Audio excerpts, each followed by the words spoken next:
Jadi mereka pun juga punya kepentingan di luar negeri, dalam negeri Indonesia, terutama Amerika, kedua China, ketiga Rusia. Ya itu perlu dipertimbangkan juga.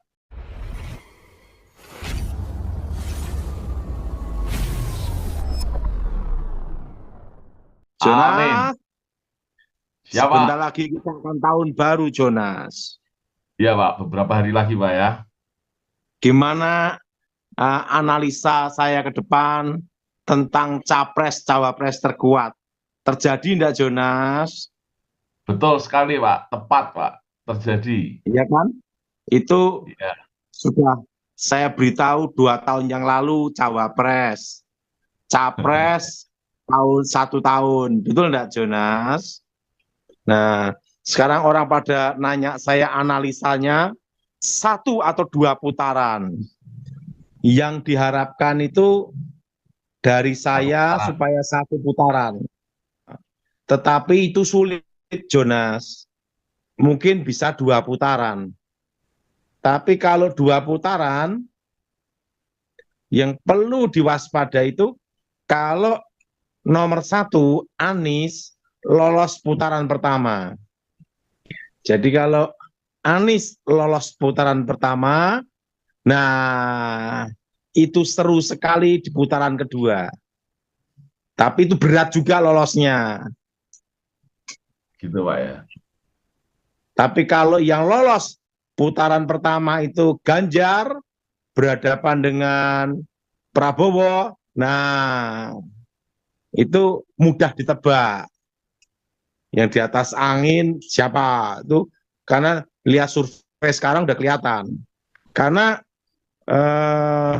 masa dari tempatnya nomor 1 Anies itu susah diprediksi, sulit untuk disurvei. Iya. Itu namanya gerakan bawah tanah senyap. Masih ingat enggak kejadian 2004 SB yang menang?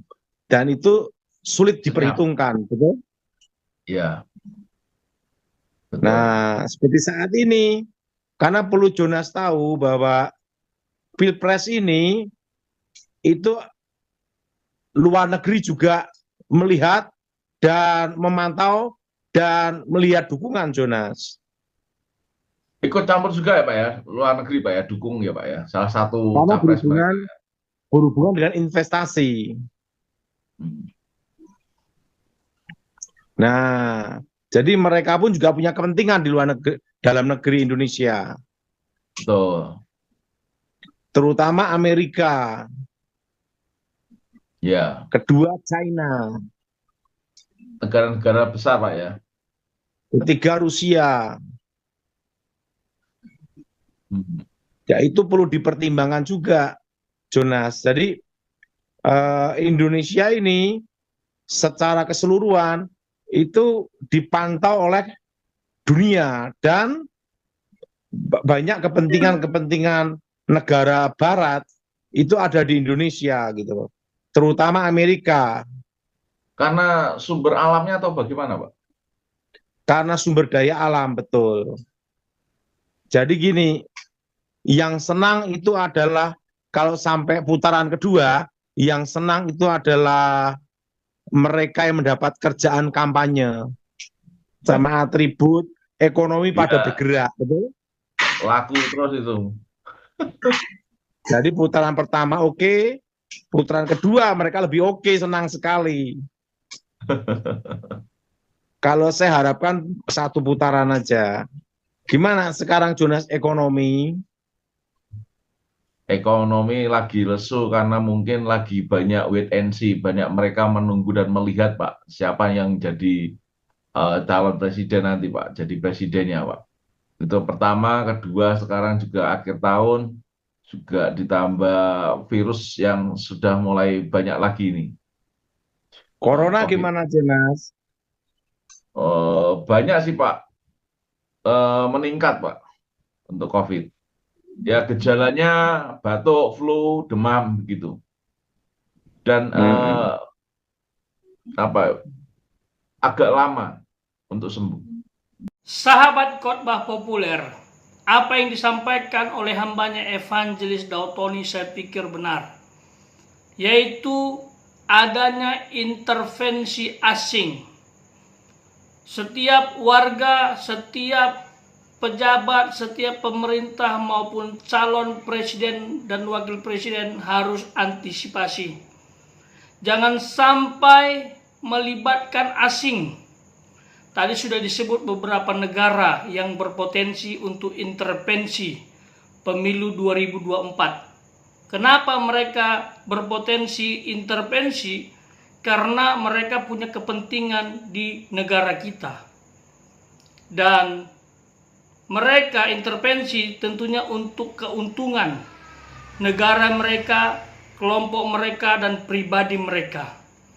Calon mana yang dianggap akan menguntungkan, itulah yang mereka akan menangkan dengan cara menghasut atau mengadu domba dan lain sebagainya. Jadi kita harus peka.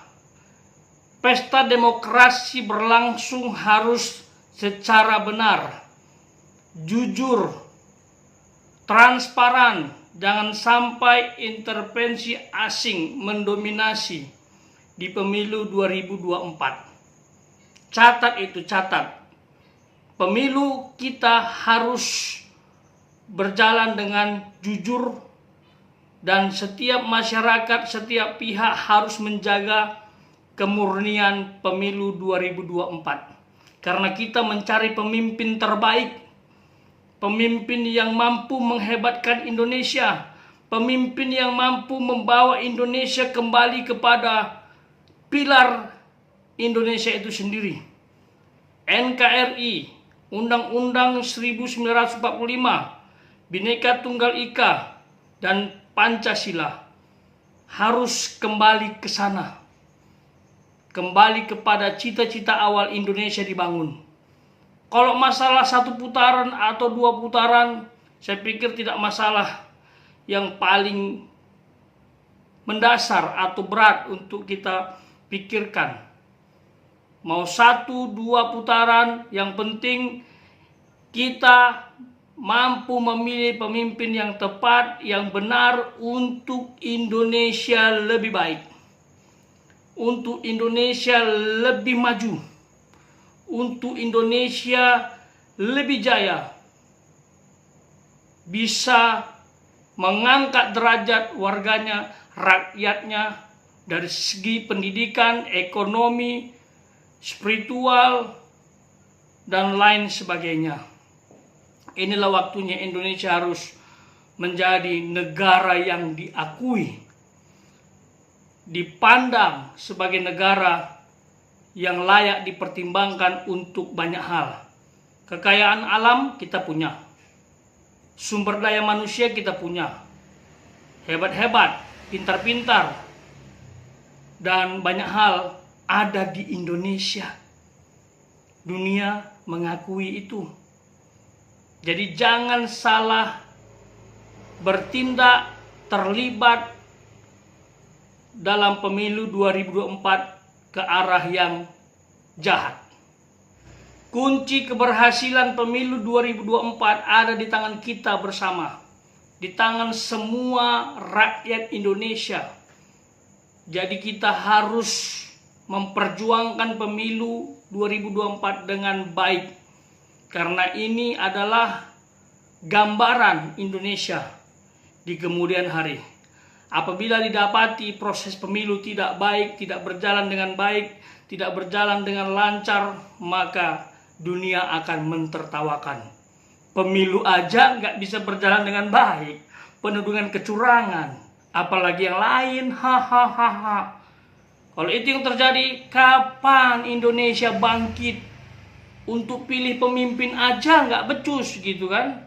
Apalagi mau memajukan bangsanya, mau menata rakyatnya. Itu menjadi catatan. Dan terakhir saya tekankan berkali-kali, jangan sekali-kali libatkan kuasa gelap atau iblis dalam proses pemilu 2024. Catat ini, ingat dalam pikiran dan hati. tidak boleh melibatkan kuasa gelap. Sihir, santet, dan guna-guna. Pesugihan, no. Toret. Kenapa? Karena itu akan mendatangkan kutuk dan akan mendatangkan tumbal. Dan rakyat Indonesia akan dikorbankan. Karena iblis tidak akan pernah bekerja secara gratis. Tidak akan pernah. Hanya Tuhan yang bekerja secara gratis. Kalau iblis pasti ada sesuatu yang dia minta dan harus dilakukan. Maka kalau tumbal yang dia minta, masyarakat Indonesia akan mengalami hal-hal yang buruk. Bencana alam, kerugian, kebangkrutan. Karena iblis selalu ingin manusia menderita, jauh dari Tuhan. Tidak mengenal Tuhan, saling menyalahkan, saling menyakiti, saling membunuh, dan saling meracuni. Dan bahkan dia mau setiap orang menjadi pengikutnya, bergantung kepadanya. Dan itu salah kaprah. Karena sejatinya Allah menciptakan manusia untuk kemuliaannya. Jadi kembalilah kepada Sang Pencipta. Siapapun Anda, apapun agama Anda, saya ajak kita berdoa kepada Sang Khalik, kepada Tuhan yang benar, untuk proses pemilu 2024 berjalan dengan baik. Dan memilih, menentukan pemimpin yang tepat untuk Indonesia. Dan siapapun pemimpinnya nanti, saat pemilu selesai, mau 1 atau 2 putaran sekali lagi, kita harus menghormati keputusan KPU, dan yang menang kita harus dukung, support untuk membangun Indonesia lebih baik.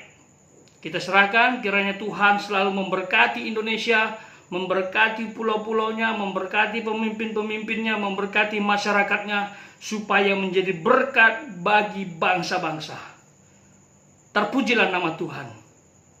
Salam damai.